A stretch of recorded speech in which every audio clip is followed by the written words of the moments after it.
Sarah Martinez never imagined that answering her phone on a quiet Tuesday evening would change her life forever. The voice on the other end was crisp and professional, identifying the caller as Detective Williams from the Financial Crimes Unit. Her hands trembled as she listened to words that seemed to come from someone else's nightmare. Embezzlement, fraud, missing funds totaling over $2 million. The company where Sarah worked as a senior accountant for 8 years had discovered irregularities in their books. Someone had been systematically draining money from client accounts, and all evidence pointed directly to her. The detective's tone was matter-of-fact, almost bored, as if he had made similar calls countless times before. Sarah's world tilted on its axis as she tried to process the accusation. Within hours, Sarah found herself sitting across from 2 stern-faced investigators in a windowless room that smelled of stale coffee and desperation. The fluorescent lights buzzed overhead, casting harsh shadows that made everyone look guilty of something. Detective Williams slid a thick folder across the metal table, its contents spilling out like accusations given physical form. Bank statements, transaction records, and digital timestamps painted a damning picture. The evidence seemed overwhelming and methodically constructed. Her digital signature appeared on transfer authorizations she swore she never signed. Her employee access card had been used to enter the building during weekend hours when she claimed to be home with her family. Security footage showed a figure in dark clothing using her workstation during those mysterious late-night visits, though the person's face remained frustratingly obscured by shadows and poor camera angles. Sarah's colleagues, people she had shared birthday cakes and holiday parties with for nearly a decade, now looked at her with suspicion and disappointment. Her supervisor, Mr. Chen, who had mentored her career advancement, could barely make eye contact when she was escorted from the building with her personal belongings hastily stuffed into a cardboard box. The whispers followed her down the hallway like a toxic cloud. The local media picked up the story within days, painting her as another greedy corporate criminal who had betrayed the trust of hard-working clients. Her photograph appeared in newspapers alongside headlines that made her sound like a mastermind of financial deception. Neighbors who had waved to her for years now crossed the street to avoid conversation. Her children faced awkward questions at school from classmates whose parents had seen the news coverage. Her husband, David, initially supportive and defensive of her innocence, began showing signs of doubt as the evidence mounted. Late-night conversations turned into heated arguments about lawyers, mortgage payments, and the very real possibility that their comfortable middle-class life was about to crumble. Sleep became elusive as Sarah replayed every workday from the past year, searching her memory for any detail that might explain how someone had so thoroughly framed her. The preliminary hearing was scheduled for 3 weeks away, giving her legal team minimal time to mount a defense against what appeared to be an airtight case. Her lawyer, a public defender named James Rodriguez, was overwhelmed with cases and could offer little more than standard advice about plea bargains and reduced sentences. The prosecutor's office, meanwhile, seemed confident they had caught their criminal red-handed. Financial pressure mounted quickly as Sarah's income disappeared overnight, and legal fees began accumulating. The family's savings, built carefully over years of responsible planning, evaporated with frightening speed. David picked up extra shifts at his construction job, but it barely covered their basic expenses. The stress began taking a physical toll on everyone in the household, with Sarah losing weight and sleeping only in brief, nightmare-filled intervals. During one particularly dark moment, as Sarah sat surrounded by legal documents and evidence folders in her kitchen, she noticed something that made her pause. A small discrepancy in one of the transaction timestamps caught her attention. It was subtle, easily overlooked by investigators focused on the bigger picture, but it planted a seed of possibility in her mind. Someone had made a mistake, and that mistake might be the thread that could unravel the entire conspiracy against her.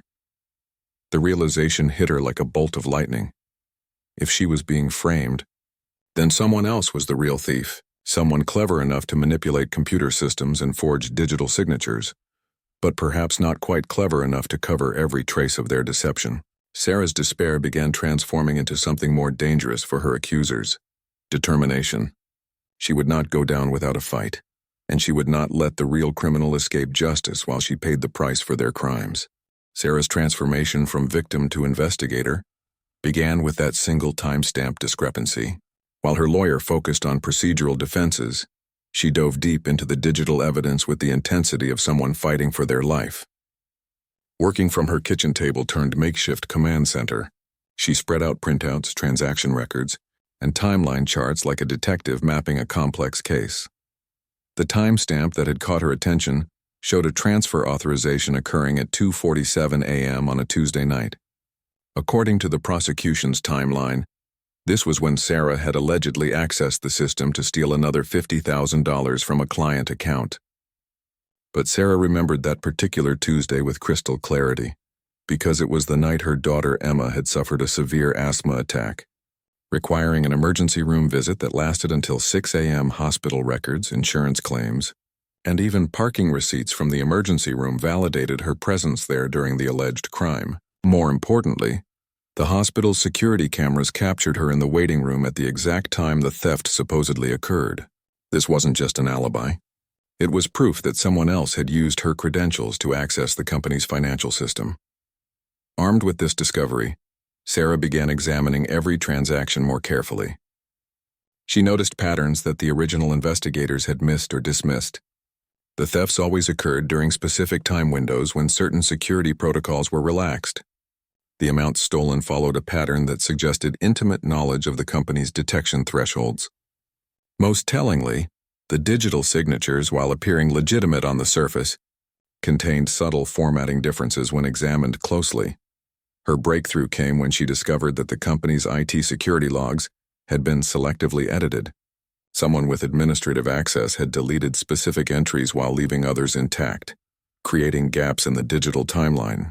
This level of access required someone with high-level system privileges, narrowing the suspect pool considerably. Sarah realized she wasn't just fighting to clear her name. She was uncovering evidence of an inside job orchestrated by someone with significant technical expertise and company access. The real perpetrator had made another crucial mistake. While forging Sarah's digital signatures, they had inadvertently embedded metadata that revealed the actual computer used to create the fraudulent authorizations. The IP address traces led back to a workstation belonging to Marcus Webb, the company's deputy IT director, and someone Sarah had considered a friend and ally. Marcus was a respected employee with 15 years at the company and a reputation for technical brilliance. He had been instrumental in upgrading the financial systems and had personally trained Sarah on many of the security protocols. His position gave him unprecedented access to user credentials, security logs, and the ability to manipulate digital evidence without triggering standard safeguards. Sarah's investigation revealed that Marcus had been living far beyond his means for the past 2 years. Property records showed he had purchased an expensive vacation home in Colorado, despite his salary level. Credit reports indicated substantial gambling debts and multiple high-interest loans. The financial pressure had apparently driven him to exploit his trusted position, but he needed a scapegoat to cover his tracks when the thefts eventually came to light. The selection of Sarah as his fall guy wasn't random. She had the necessary access levels to make the thefts theoretically possible, but more importantly, she had recently gone through a contentious divorce proceeding that had been publicized in local court records. Marcus had calculated that investigators would find her apparent financial motivations believable, especially with manufactured evidence supporting the timeline of her supposed crimes. Sarah's documentation of Marcus's deception grew into a comprehensive case file that rivaled anything produced by professional investigators. She tracked down deleted security footage, recovered corrupted log files, and even identified the specific software tools Marcus had used to forge digital signatures. Her kitchen table investigation had uncovered a conspiracy that extended beyond simple embezzlement into sophisticated computer fraud and identity theft. The challenge now was convincing anyone to listen. The prosecution remained focused on their original case against Sarah, and her overworked public defender seemed overwhelmed by the complexity of her discoveries. Sarah realized that she would need to present her evidence in a way that forced the authorities to take notice, even if it meant taking significant personal risks. She decided to approach Detective Williams directly, despite her lawyer's advice to avoid any contact with law enforcement without legal representation present. Sarah prepared meticulously for this encounter, organizing her evidence into a presentation that would be impossible to dismiss or ignore.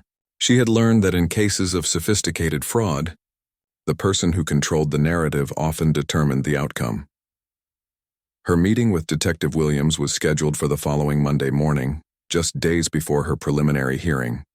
Sarah spent the weekend rehearsing her presentation, anticipating questions, and preparing for the possibility that her accusations against Marcus would be dismissed as the desperate claims of a guilty person trying to deflect blame. She knew she would only get one chance to change the trajectory of her case. Detective Williams entered the interview room with the weary expression of someone who had heard countless desperate stories from guilty suspects, trying to avoid consequences. Sarah sat across from him, her carefully organized evidence folders arranged on the table like armor against disbelief. She had spent sleepless nights preparing for this moment, knowing that her freedom and future depended on the next hour. Sarah began her presentation methodically, walking the detective through each piece of evidence she had uncovered. She showed him the hospital records that provided her alibi for the 2:47 a.m. transaction, explaining how she had been holding her daughter's hand in the emergency room, while someone else was allegedly using her computer credentials 50 miles away. Williams listened with professional skepticism, occasionally taking notes but maintaining the neutral expression of someone reserving judgment. The timeline discrepancies became harder to dismiss as Sarah presented more examples. She had identified 17 separate occasions when thefts occurred, while she could prove her whereabouts elsewhere. Security camera footage from a grocery store showed her shopping during one alleged crime. A traffic ticket placed her across town during another. Church attendance records confirmed her presence at her daughter's school play. During a third incident, Detective Williams' posture shifted when Sarah presented. The metadata analysis revealing Marcus Webb's computer as the source of the forged digital signatures. This wasn't circumstantial evidence or convenient alibis. This was technical proof that someone else had created the fraudulent authorizations. The detective asked detailed questions about IP addresses, network protocols, and digital forensics that demonstrated his growing interest in her discoveries. The evidence of selective security log deletion caught Williams's attention completely. Sarah had recovered fragments of the deleted entries using data recovery techniques she had learned from online tutorials and technology forums. The recovered data showed a clear pattern of evidence manipulation that would have required administrative access to the company's security systems. This level of technical sophistication suggested an inside job by someone with extensive system privileges. Sarah then presented her research into Marcus Webb's financial situation. Property records, court documents, and public filings painted a picture of someone struggling with serious money problems, despite his respectable salary. She had discovered gambling debts, multiple loans, and a lifestyle that required significantly more income than his legitimate employment provided. The financial pressure created a clear motive for embezzlement. The detective requested copies of Sarah's entire evidence file, a development that filled her with cautious optimism. Williams explained that her allegations would require a separate investigation, but the technical evidence she had presented was compelling enough to warrant serious examination. He cautioned her that accusing a colleague of serious crimes carried its own risks, especially if her theory proved incorrect. Sarah left the police station feeling simultaneously hopeful and terrified.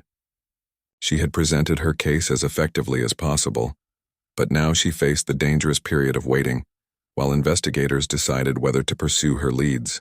Meanwhile, Marcus Webb remained unaware that his carefully constructed frame job was unraveling, giving him potential opportunities to destroy evidence or flee if he suspected exposure. The investigation into Marcus's activities began quietly, with Detective Williams working alongside computer forensics specialists to verify Sarah's technical claims. They discovered that Marcus had indeed used sophisticated software to forge digital signatures and manipulate security logs. More damaging still, they found evidence that he had accessed Sarah's personnel file and personal information to better craft his deception.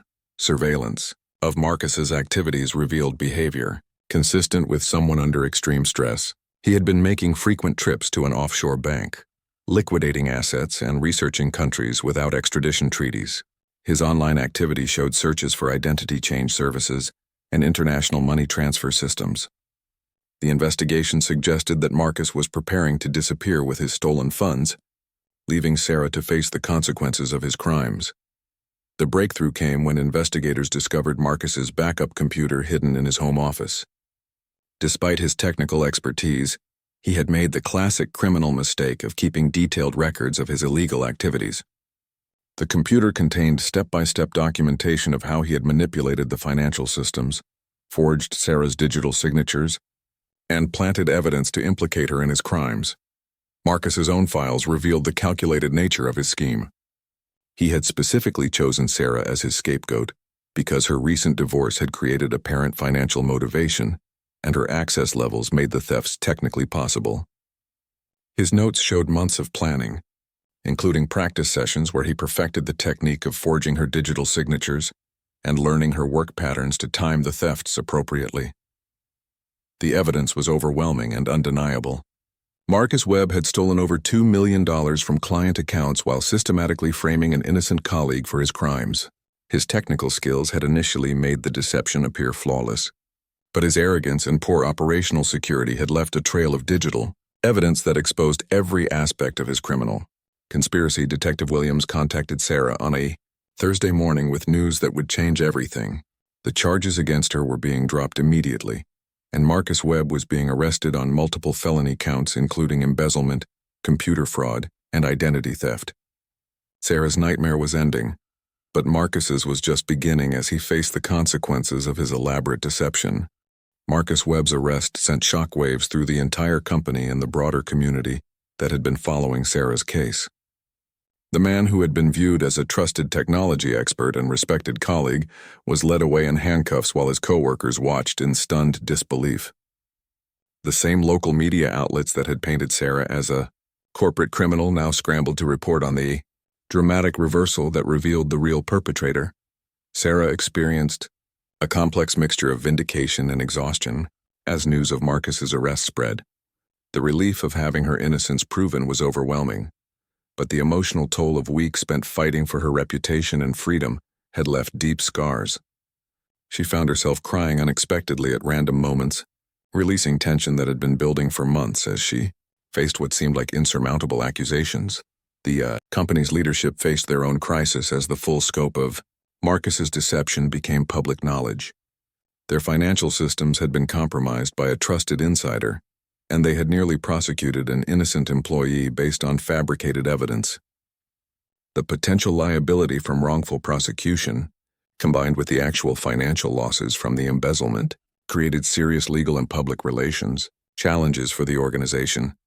Marcus's defense attorney attempted to minimize his client's culpability by claiming that the sophisticated nature of the fraud demonstrated mental illness rather than criminal intent.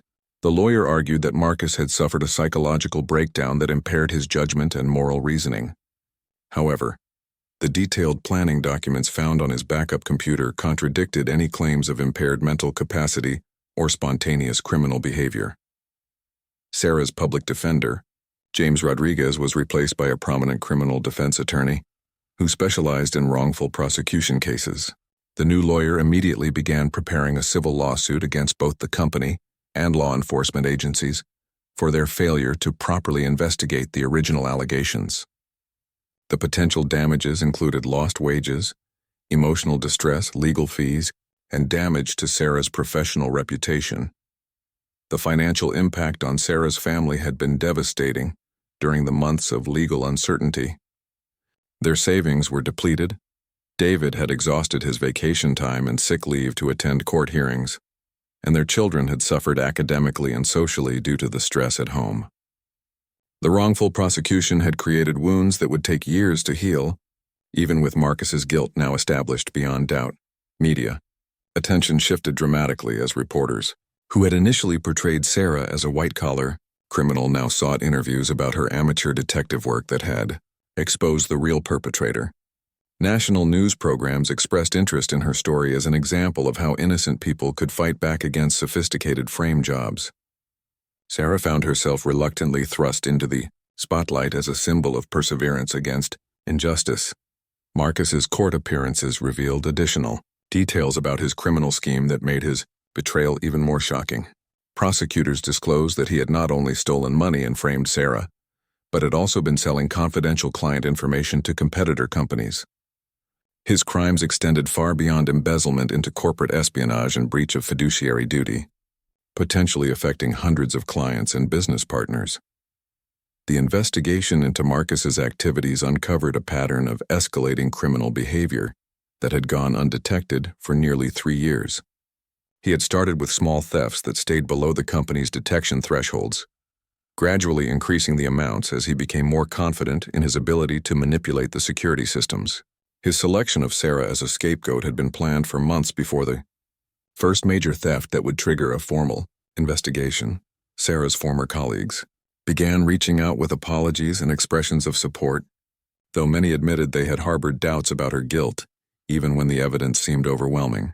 Several co-workers revealed that they had noticed Marcus's increasingly erratic behavior and expensive lifestyle changes, but had dismissed their concerns as none of their business. The workplace culture of minding one's own affairs had inadvertently protected Marcus's criminal activities. The company implemented comprehensive security reforms in response to the breach, including mandatory background checks for all employees with system access, regular audits of financial transactions, and improved monitoring of after-hours system usage. They also established whistleblower protections and anonymous reporting systems to encourage employees to report suspicious activities without fear of retaliation. Marcus's family faced their own devastating consequences as the full extent of his crimes became public. His wife filed for divorce and moved with their children to another state to escape the media attention and community scrutiny. His elderly parents, who had been proud of their son's professional success, struggled to reconcile the person they thought they knew with the criminal he had become. Sarah's determination to clear her name had not only exposed Marcus's guilt, but had also revealed significant weaknesses in the company's security protocols and law enforcement's investigative procedures. Her amateur detective work had been more thorough and accurate than the original professional investigation, raising uncomfortable questions about how many other innocent people might be serving time for crimes they didn't commit. The preliminary hearing that had originally been scheduled to determine Sarah's fate was transformed into an arraignment for Marcus, where he faced multiple felony charges carrying potential sentences of up to 20 years in prison. The roles had been completely reversed, with Sarah now serving as a key witness for the prosecution rather than the defendant fighting for her freedom. The trial of Marcus Webb became a high-profile case that attracted attention from legal experts, technology professionals, and media outlets across the country. Sarah found herself transformed from defendant to star witness, sitting in the same courthouse where she had once faced her own potential conviction. The irony wasn't lost on anyone present as she took the witness stand to testify against the man who had orchestrated her downfall. Sarah's testimony was meticulous and compelling as she walked the jury through her investigation that had exposed Marcus's elaborate fraud scheme. She explained complex technical concepts in simple terms, showing how digital signatures could be forged, security logs could be manipulated, and innocent people could be framed through sophisticated computer crimes. Her presentation was so thorough that several jurors took extensive notes, clearly impressed by her determination and investigative skills. Marcus's defense team attempted to portray Sarah as an angry former suspect, seeking revenge against an innocent colleague. They suggested that her amateur investigation had been contaminated by confirmation bias and that she had misinterpreted technical evidence to support her predetermined conclusions. However, their arguments crumbled when confronted with the overwhelming digital evidence recovered from Marcus's own computers and the independent verification by multiple forensics experts. The prosecution presented evidence that Marcus's crimes extended far beyond the original embezzlement charges. Financial investigators had traced money flows to offshore accounts, uncovered fake identities he had created for money laundering, and discovered evidence of his plans to flee the country once Sarah's conviction was secured. His criminal enterprise was far more sophisticated and extensive than anyone had initially realized. Expert witnesses testified about the advanced nature of Marcus's computer fraud techniques, explaining how he had exploited vulnerabilities in the company's financial systems that required intimate knowledge of network security protocols. The technical testimony made it clear that Marcus possessed skills far beyond those of a typical embezzler, placing him in the category of sophisticated cybercriminals who posed threats to financial institutions nationwide.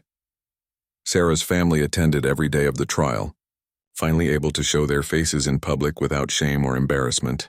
Her children, who had endured months of whispered comments and pointed stares at school, watched as their mother was vindicated before the entire community. David testified about the emotional and financial devastation the family had endured during Sarah's wrongful prosecution, providing a human face to the consequences of Marcus's crimes. The company's executives were forced to testify about their role in the investigation that had initially targeted Sarah. Under cross-examination, they admitted to rushing to judgment based on incomplete evidence and failing to properly secure their computer systems against insider threats. Their testimony revealed a corporate culture that prioritized quick resolutions over thorough investigations, contributing to Sarah's near conviction for crimes she didn't commit. Marcus's own testimony was a disaster for his defense, as he attempted to minimize his role while simultaneously claiming mental health issues had impaired his judgment. Prosecutors systematically destroyed his credibility by presenting evidence of his careful planning, detailed documentation of his crimes, and calculated selection of Sarah as his scapegoat. His claims of psychological impairment were contradicted by the sophisticated nature of his criminal scheme and his methodical execution over several years.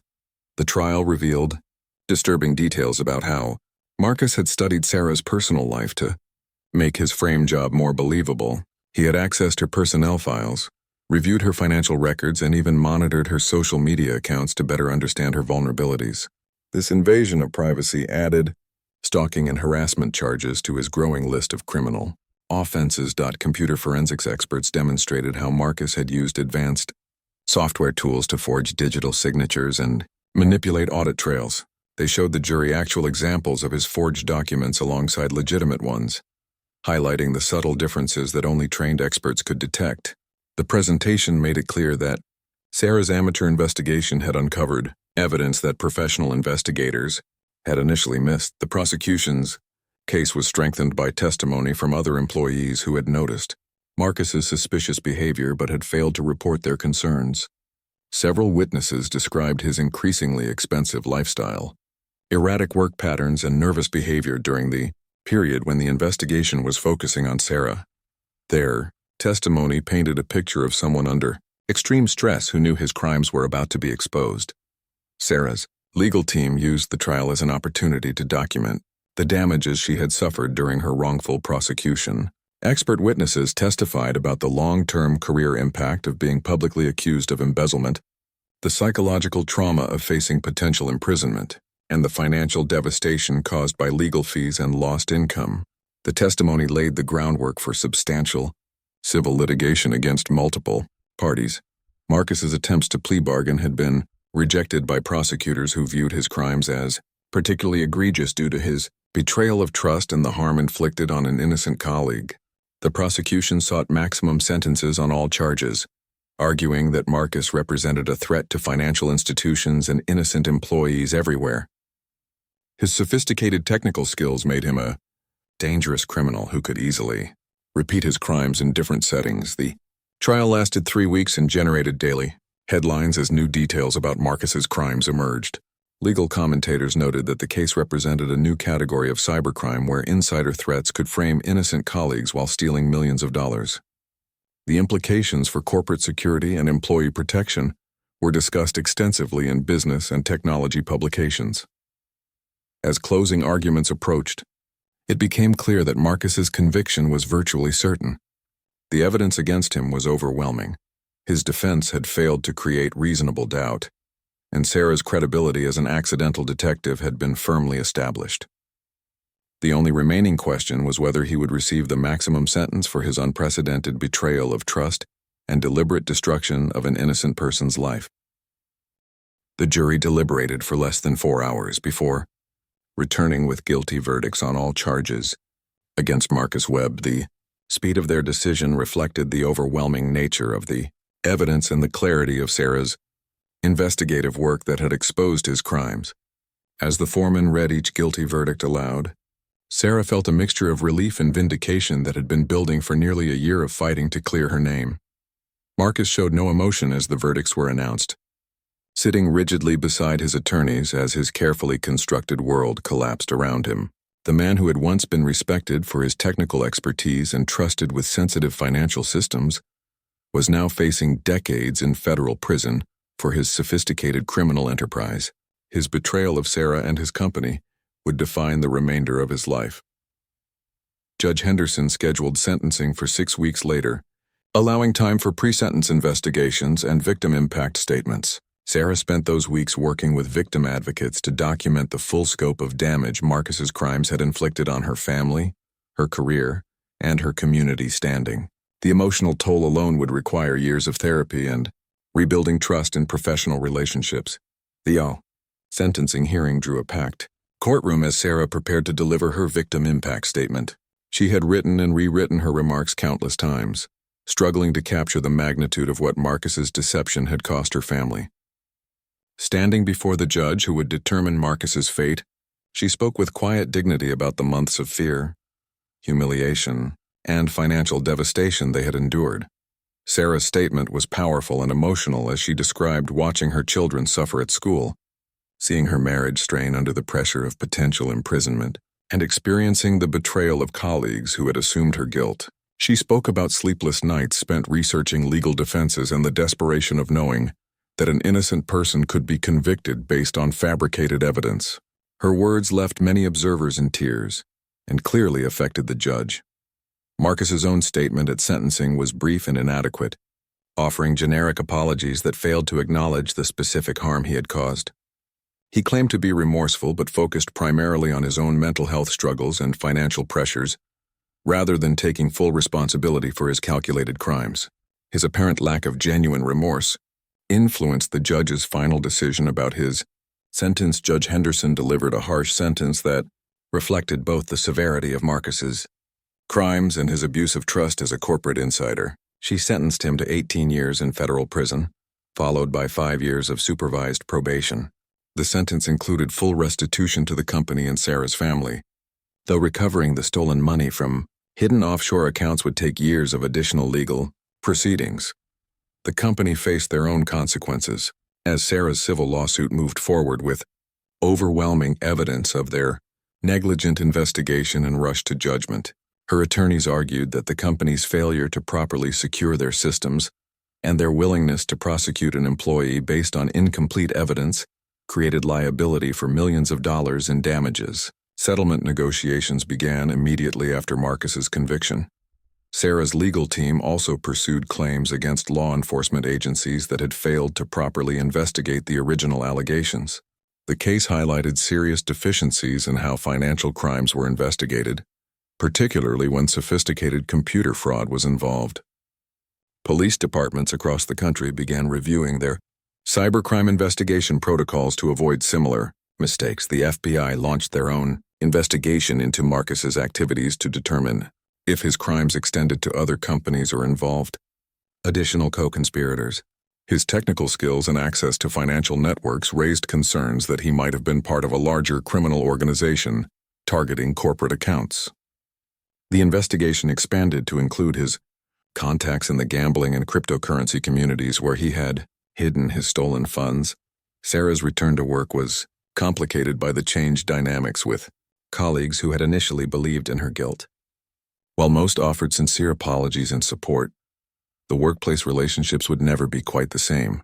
She eventually decided to seek employment elsewhere, using her settlement money to pursue additional education in computer forensics and financial investigation.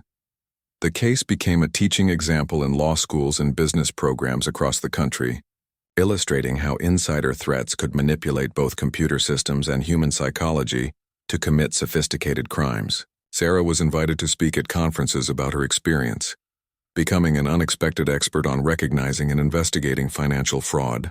Her amateur detective work was studied by professional investigators seeking to improve their own techniques. Marcus's family continued to suffer the consequences of his crimes long after his imprisonment began. His wife struggled to find employment due to the publicity surrounding the case, and his children faced ongoing questions about their father's actions. The stolen money that had briefly funded their comfortable lifestyle was now frozen in legal proceedings, leaving them in financial hardship. Sarah used her experience to advocate for stronger protections for employees who were wrongfully accused of workplace crimes. She worked with legislative committees to draft bills requiring more thorough investigations before criminal charges could be filed in corporate fraud cases. Her advocacy helped prevent other innocent people from facing the nightmare she had endured. The technology industry responded to Marcus's case by developing improved security protocols for financial systems and better monitoring of insider activities. His methods were studied extensively to identify vulnerabilities that could be exploited by other technically skilled criminals. The case contributed to significant improvements in corporate cybersecurity practices nationwide. As the legal proceedings finally concluded, Sarah found herself forever changed by her experience. The shy accountant who had once trusted everyone had become a fierce advocate for justice, with deep expertise in financial investigation. Her successful fight to clear her name had not only exposed a sophisticated criminal, but had also revealed her own strength and determination in the face of seemingly impossible odds. 5 years after Marcus Webb's conviction, Sarah Martinez had built a new life that she never could have imagined during those dark months when she faced wrongful prosecution. Her experience as an accidental detective had led to a successful career as a private investigator specializing in financial fraud cases. Law firms across the region sought her expertise in cases involving sophisticated computer crimes and corporate embezzlement schemes. Sarah's reputation in the legal community was built on her unique combination of accounting knowledge, self-taught computer forensic skills, and hard-earned understanding of how innocent people could be framed for complex financial crimes. She had solved dozens of cases that professional investigators had initially misunderstood, often identifying the real perpetrators hiding behind carefully constructed digital deceptions. Her success rate was remarkable, and her testimony was highly respected in courtrooms.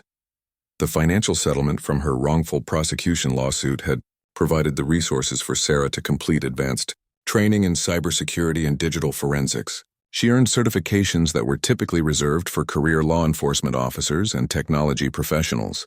Her academic achievements were particularly impressive, given that she had acquired most of her initial expertise through desperate necessity rather than formal education. Marcus Webb remained in federal prison, serving his 18-year sentence with little prospect of early release. His appeals had been systematically rejected by higher courts, and his attempts to negotiate reduced sentences in exchange for information about other cybercriminals had yielded little of value to investigators. The man who had once been considered a technology expert was now studying basic computer skills in the prison library, his advanced knowledge having atrophied during years of incarceration. Sarah's children had grown up with a unique understanding of justice and the importance of fighting against false accusations. Her daughter Emma, now in college studying computer science, often cited her mother's investigation as inspiration for her own career goals. Her son had developed a strong sense of right and wrong that his friends admired, shaped by watching his mother's determination to expose the truth despite overwhelming odds. The company where Sarah had originally worked had undergone significant changes following the scandal. New leadership had implemented comprehensive security reforms and established employee protection programs to prevent future cases of wrongful accusations. They had also created a scholarship fund in Sarah's name for students studying cybersecurity and financial crime investigation, acknowledging their role in nearly destroying an innocent employee's life. Detective Williams, who had initially investigated Sarah's case, had become one of her strongest professional allies. He frequently consulted with her on complex financial fraud cases and had publicly acknowledged that her amateur investigation had been more thorough and accurate than his initial professional work. Their collaboration had led to the successful prosecution of several other sophisticated financial criminals who had learned from Marcus's mistakes. Sarah's advocacy work had contributed to significant changes in how law enforcement agencies investigated financial crimes. New protocols required multiple independent verification of digital evidence before charges could be filed, and specialized training programs helped investigators recognize signs of sophisticated frame jobs. Her case had become a cautionary tale taught in police academies across the country. The ripple effects of Marcus's case extended far beyond the original participants. Corporate security standards had been elevated industry-wide as companies recognized the threat posed by trusted insiders with advanced technical skills. Background check procedures were enhanced, System access monitoring was improved, and whistleblower protection programs were strengthened to encourage reporting of suspicious activities. Sarah's marriage to David had ultimately survived the crisis, though it had required years of counseling and rebuilding trust. The stress of her wrongful prosecution had revealed strengths in their relationship that they hadn't known existed, but it had also exposed vulnerabilities that required ongoing attention. Their experience had made them advocates for other families facing legal crises, providing support and guidance through established victim assistance programs. The media attention surrounding Sarah's case had gradually faded, but her story continued to inspire people facing their own seemingly impossible situations. She received regular correspondence from individuals who had been wrongfully accused of various crimes, seeking advice on how to investigate their own cases. While she couldn't help everyone personally, she had developed resources and referral networks to assist others in similar situations. Marcus's family had slowly rebuilt their lives away from the publicity and shame associated with his crimes. His ex-wife had remarried and moved to another state, giving their children a chance to grow up without constant reminders of their father's actions.